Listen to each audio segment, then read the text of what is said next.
Let me ask you something. Have you ever walked into a room, sat at the table, looked around, and despite your title, your experience, and your seat, you felt like you didn't quite belong?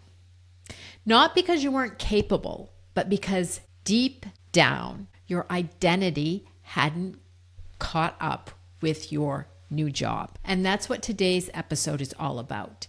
It isn't a strategy conversation. It is a self-concept conversation. Because in my experience, both personally and with the women I coach, there's a gap that often goes unnoticed, or a lot of times people have a hard time naming what's happening during those leadership transitions. It's the gap between how others see you and how you still see yourself. You get promoted, you're managing teams, you're making decisions, but internally, a lot of times you might still be operating from the identity of who you were before. Maybe the reliable one, the doer, the person you can count on. It's not the visionary. It's not the voice or the decider. And when there's a gap between your role and your self-concept, that's where you're going to start hitting invisible ceilings. We do it to ourselves. We don't do it on purpose, but that is what we're going to talk about today. How your self-concept either limits your leadership or helps it. And especially what to do when the story no longer fits the role you're in. Now, I wanted to start off with a personal story here because in my last corporate job, I wanted the CEO position. When I came into that company, I wanted that job. And there were some transitions happening, and the gentleman who hired me ended up leaving relatively quickly, and I wanted his CEO job. And so I did a lot to pretty much everything that I'm talking about on this podcast in general, I put into place to get that job. And I got it. I was promoted CEO. So now that's having what I wanted, the title, the power, and all of that. But there was still something inside of me that hadn't caught up, that didn't quite believe that I could be the CEO. And I want to tell you how that showed up. So I knew that there was something that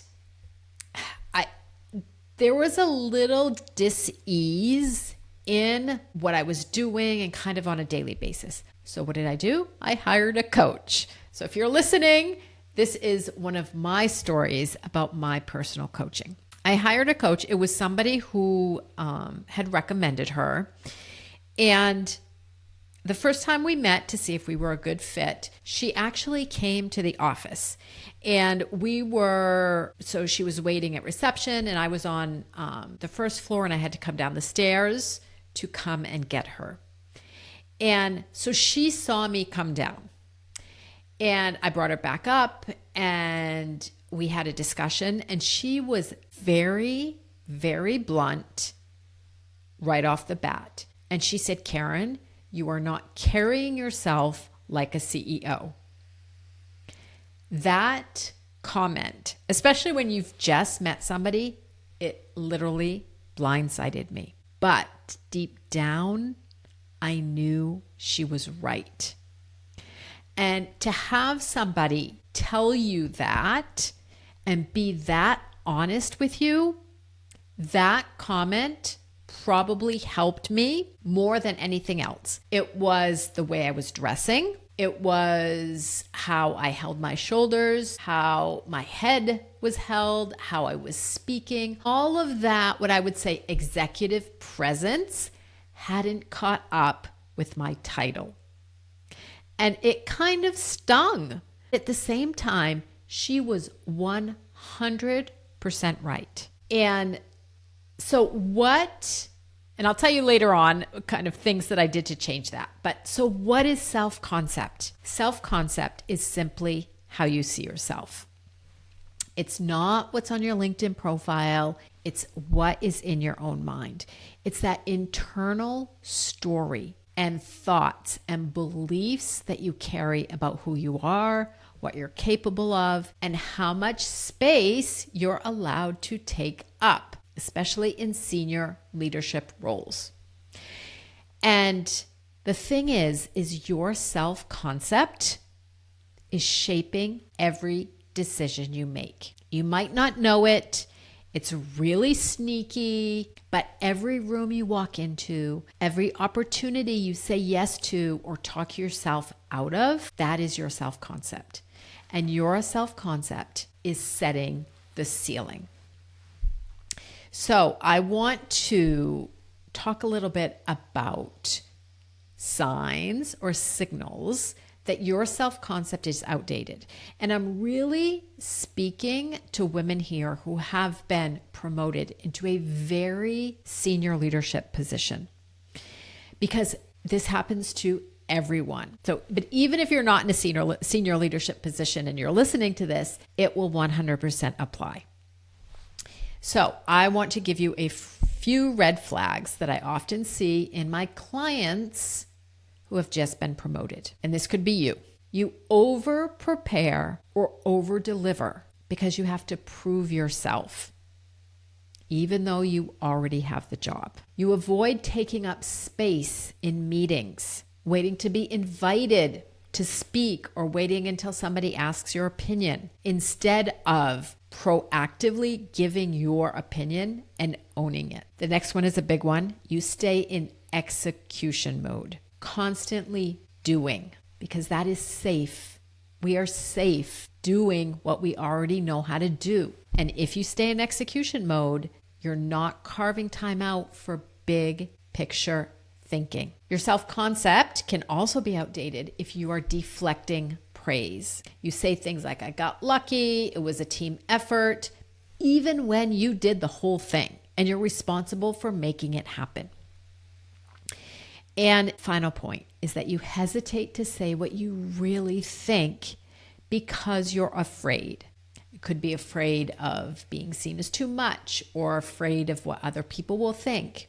But these behaviors that I've just described, they are not performance issues. They're identity patterns. And unless you upgrade the story, the patterns are actually going to stay in place. For me, it meant doing a couple things. I updated my wardrobe for something that was more executive. I updated my jewelry also for something that was more executive. It could be the bag you're carrying. And I'm not saying you have to go out and, get designer bags or buy designer clothes. But for example, I was the one who was always dressed extremely well, even if there were people in the office wearing shorts and flip-flops, for example. Yes, that did happen, which I feel is completely inappropriate, but that is something for another day. So anyway, your self-concept, those things that I did helped me live into my self-concept as a CEO. So why does this happen? So first of all, there is nothing wrong with you if things like this are happening. It is so common. Promotions are fast and identity shifts are slow. So you've been maybe rewarded also your whole career for being reliable, efficient, helpful. So when the new role requires something different, you have to be more decisive. You have to make bigger decisions. You have to be more visible. Maybe you're spending a lot more of the company's money. All of that is unfamiliar territory. And we're scared and the brain wants to keep you safe. And you haven't been trained yet to see yourself as that kind of leader. And honestly, most people don't tell you that once you get promoted, you have to do just as much internal work as external. So the things that I talked about earlier were external symbols that help boost your self-concept or your self-identity, but most of the work is internal. Because if you don't do the internal work, what happens is that you keep bringing your old self-concept into a new room and keep wondering why things aren't clicking. So how do you shift your self-concept? And this is the good part, because self-concept isn't fixed. It is absolutely something that you can update. You just have to be intentional about it, think strategically. And I just want to use, maybe before I get into that, a very basic way to think about your self-concept. Have you ever started you started running, for example, or you started going to the gym, you started doing yoga? Those things, when you start off, you don't know how to do them. So a lot of times we beat around the bush and you said, well, I'm starting to learn to run, or I'm starting to lift weights. That is completely different than owning the identity. I am a runner.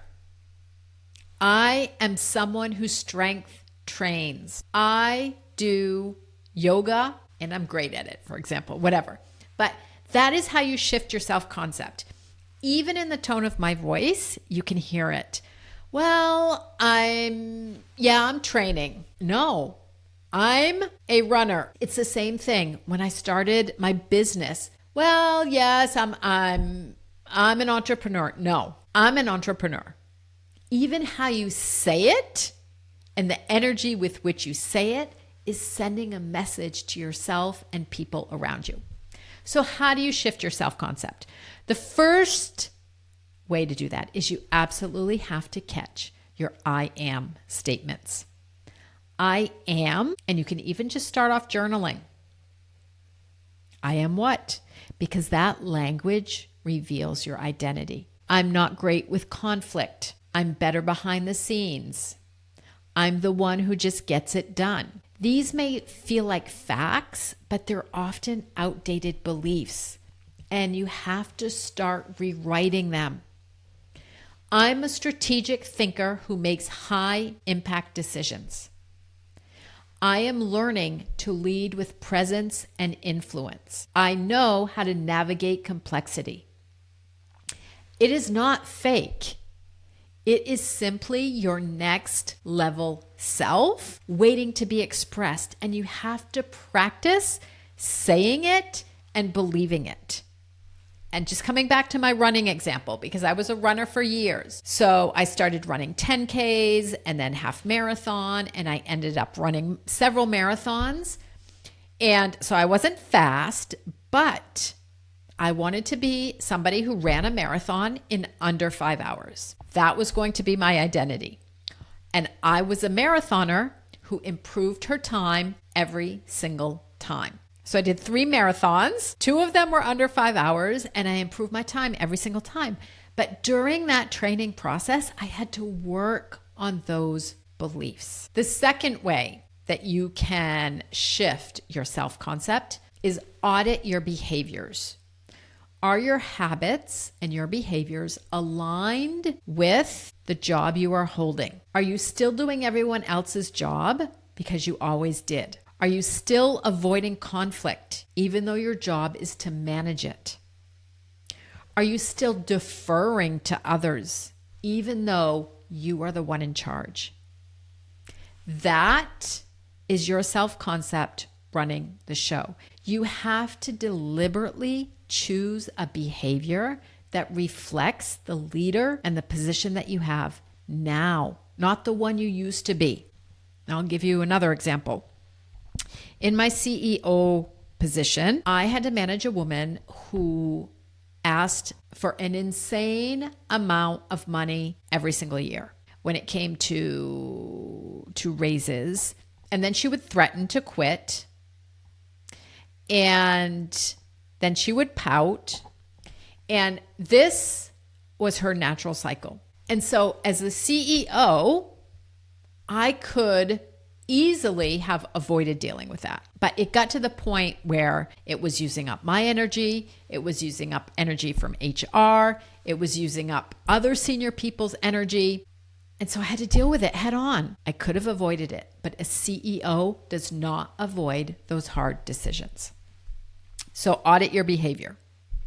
The third way that you can shift and start shifting your self-concept is to upgrade your environment. Surround yourself with people who reflect your next level. Yes, it could be a coach, it could be a new peer group, or simply being more intentional about the advice you listen to and take.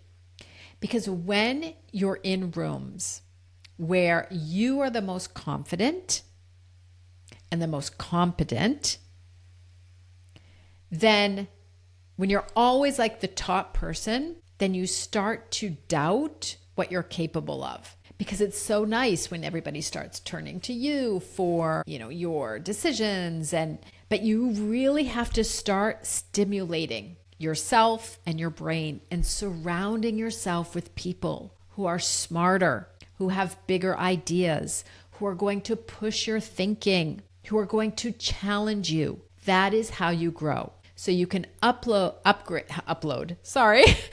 you can upgrade your environment depending on the people and the people that you surround yourself with, but it can also be the books that you read, the clubs that you join, anything that is going to challenge your thinking to be bigger. The fourth way that you can work to shift your self-concept is to use power language. Be very, very mindful of how you talk to yourself.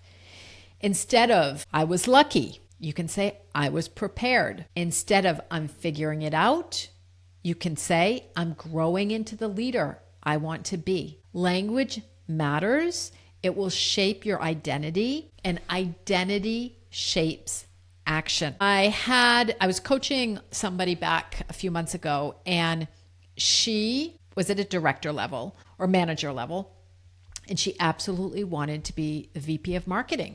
But she was really stuck in execution because that felt safe. So we worked on her identity, and one of the simplest ways, because a lot of people say, well, I don't know how, I don't know what that means. Well, then make hypotheses. How do you think a VP is spending her time? What do you think? So this is the case of my client.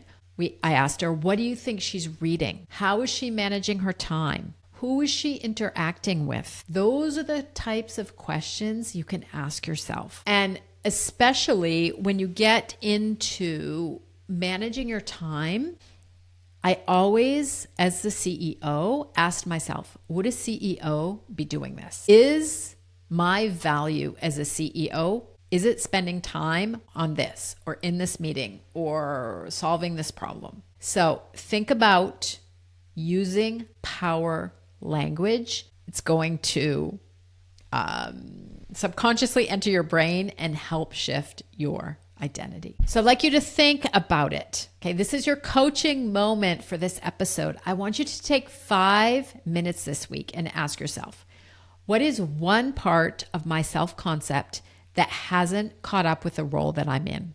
What version of myself am I still clinging to? What am I still fearing or scared of? And what would shift if I stepped fully into the identity I've already earned? Write down your answers to those questions. Own it. Practice showing up from that space. Even if it feels slightly uncomfortable, it will. That discomfort, that is growth.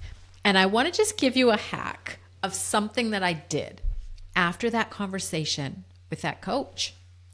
I went out that weekend. I remember she and I met like Thursday or Friday, and I couldn't believe her question or her remark, how much it affected me. And I wanted to be the CEO so badly, and I wanted to fully embody that CEO role. I went out and got myself a piece of jewelry. I got myself a Chanel ring that was a symbol of my CEO identity. And if you are watching this on YouTube, you can probably see I wear my ring all the time because it is so symbolic of who I wanted to be, how I wanted to show up. And my coach could not believe when we met a couple weeks later, my whole behavior, attitude, how I was dressing, everything had shifted. So it can go really fast. But please, ladies, take away that you can't outperform your self-concept. Yes, you are brilliant, capable, experienced. But if you are still carrying around a story about yourself that is outdated, your leadership and your impact is going to stay stuck.